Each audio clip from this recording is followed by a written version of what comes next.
அனைவருக்கும் வணக்கம். இன்றைய யோகா பகுதியில் நம்ம பார்க்கக்கூடியது பத்த, ஹஸ்த, உத்தான, ஆஞ்சநேயாசனா. பத்தனா இன்டர்லாக் பண்றது, அதாவது இப்படி நம்ம லாக் பண்றது.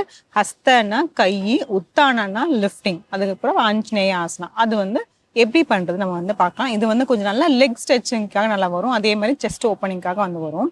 ஃபர்ஸ்ட் ஒரு சின்ன இது பண்ணிடலாம், அதுக்கு ஒரு பயிற்சி பண்ணிடலாம். அதுக்கப்புறமேட்டு நம்ம அந்த ஆசனாக்கு போயிடலாம். இதே மாதிரி வஜ்ராசனால உட்காந்துருக்கலாம். வஜ்ராசனம். ஒரு ஆனந்த மூச்சு உள்ள இழுத்து வெளியே விடலாம். கை ரெண்டு முன்னாடி நீட்டிட்டு அப்படியே பின்னாடி கொண்டு போயிட்டு நல்லா இப்படி கைகளை கோக்கணும். இதுதான் பத்த ஹஸ்த. ஹஸ்தனா கை. இதுல கை நல்லா ஸ்ட்ரெச் பண்ணிட்டு நம்ம ஷோல்டர் நல்லா இப்படி பின்னாடி இப்படி ரொட்டேட் பண்ணணும். ரொட்டேட் பண்ணிட்டு செஸ்ட் நல்லா ஓப்பன் பண்ணி ஒரு ஆழ்ந்த மூச்சு நல்லா உள்ள இழுத்துட்டு கீழே போகும்போது மூச்சை விட்டுட்டு கையை மேல தூக்குற மாதிரி பண்ணணும்.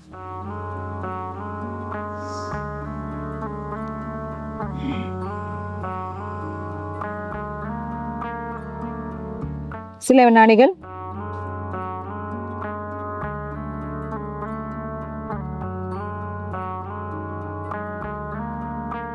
தளர்த்திக்கலாம்.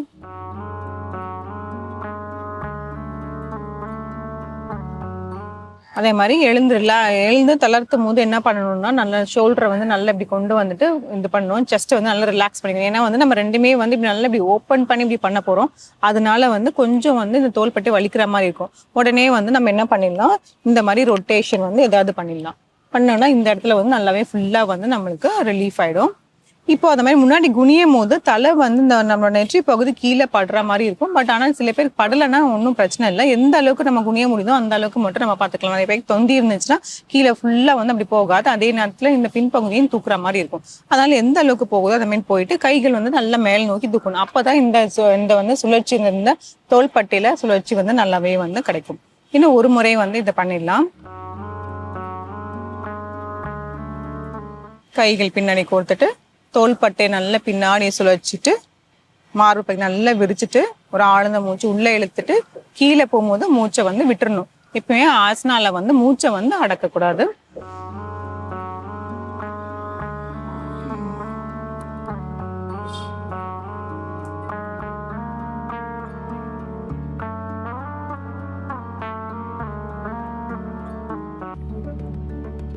தளர்த்திக்கலாம்.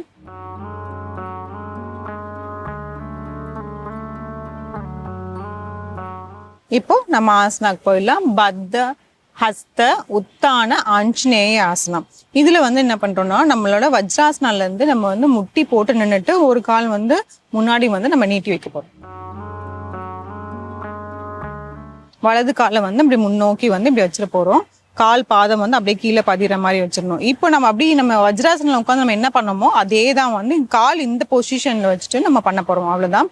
அதே மாதிரி கைகள் பின்னாடி கொண்டு போய் கை கோத்துட்டு தோள்பட்டை சுழற்சி பண்ணிட்டு மாறுபகுதியை விரிச்சு அப்படியே நல்லா மூச்சு இழுத்துட்டு கீழே போகும்போது மூச்சை விட்டுறணும். இந்த காலுக்கு பக்கத்துல நமக்கு தலையை கொண்டு போக முடியுதான்னு முயற்சி பண்ணலாம்.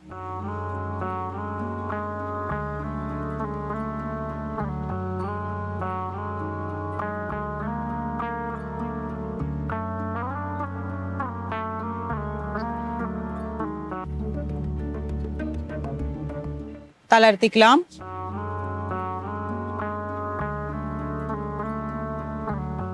இது கொஞ்சம் பேலன்ஸ் மிஸ் ஆகும். அதுக்காக நம்ம காலை பின்னாடி கால் இருக்குது இல்லையா, அதை நம்ம டோ டக் பண்ற மாதிரி வச்சுக்கலாம். ஒன்றும் ஃபிளாட்டன் பண்ணிடலாம், இல்லைன்னா டக் பண்ணி வச்சுக்கலாம்.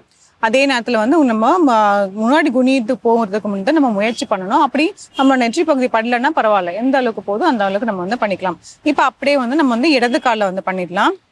அதே மாதிரி முட்டி போட்டுட்டு இடது காலை முன்னோக்கி இப்படி வச்சிடலாம். இந்த பின்னாடி கால இது டோ ஃபிளாட்டன், இது டோ டக். இந்த மாதிரி வச்சு நம்ம கொஞ்சம் பேலன்ஸ் நல்லாவே கிடைக்கும். இப்போ அதே மாதிரி கையை பின்னாடிக்கா கொண்டு போகும். கோத்துட்டு மார்பை நல்லா விரிச்சு அப்படியே முன்னோக்கி குனியும்.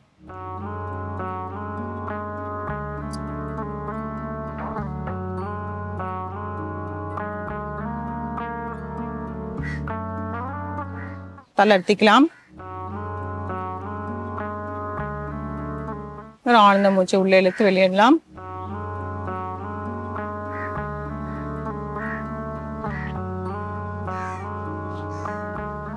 இதுக்கு நம்ம மாற்று ஆசனம் பார்த்தோம்னா வலது பக்கம் பண்ணிட்டு அப்படியே வந்து நம்ம இடது பக்கம் தான் பண்றது. இதோட பலன்கள் என்னன்னு பார்த்தீங்கன்னா நம்மள மார்பு பகுதி நல்லாவே வந்து விரிவடையும். அதனால வந்து நம்ம ஆஸ்துமா பிரச்சனை இருந்தாலும் சரி, மூச்சு சம்பந்தமான பிரச்சனைகள் எதா இருந்தாலுமே சரி, அதுக்கப்புறம் தோள்பட்டை வந்து வலி இருக்கிறதோ இது எல்லாமே வந்து நல்லாவே வந்து இதுல இது நல்லாவே கியூர் கிடைக்கும். அதுக்கப்புறமேட்டு முன்னோக்கி வந்து நம்ம குனியறதுனால நம்மளோட ரத்த ஓட்டம் வந்து நம்ம தலைக்கு வந்து நல்லா அதிகமாக போகும். அதனால சரி முடி கொட்டுறதா இருந்தாலும் சரி, இல்லை முகப்பொலிவுக்கோ எல்லாத்துக்குமே வந்து இது ரொம்பவே வந்து யூஸ்ஃபுல்லா இருக்கும். அதே நேரத்தில் நம்ம கால்களுக்குமே வந்து நல்லா வந்து ரத்த ஓட்டம் அதிகமாக போகும். இந்த ஆசிரமத்தை செஞ்சு பாருங்க. மீண்டும் அடுத்த பகுதியில் சந்திக்கிறேன்.